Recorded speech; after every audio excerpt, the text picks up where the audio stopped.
ఈత వచ్చిన వాళ్ళు మాత్రమే ఆ యొక్క నీటిలోకి దిగి అందులో కొట్టుకుపోతున్న వ్యక్తిని రక్షించగలరు.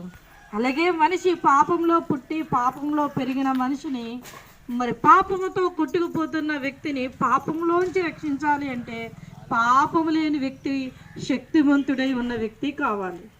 కనుకనే మరి యేసుక్రీస్తు ప్రభువారు మరి 5 సంవత్సరాల క్రితము ఈ భూమి మీదకి నరవతారిగా పాపం లేని వ్యక్తిగా వచ్చి ప్రతి మనిషిని జన్మత కర్మత పాపాల నుంచి విడిపించడం కొరకు ఆయన నరవతారిగా ఈ భూమి మీదకి వచ్చారు. ఆయన జన్మంలో పాపం లేదు, ఆయన జీవితంలో పాపం లేదు.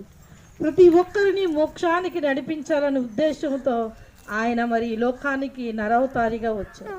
ఎందరో ఆయన దేవుని పిల్లలగుటకు ఆయనకి అధికారము కలదు.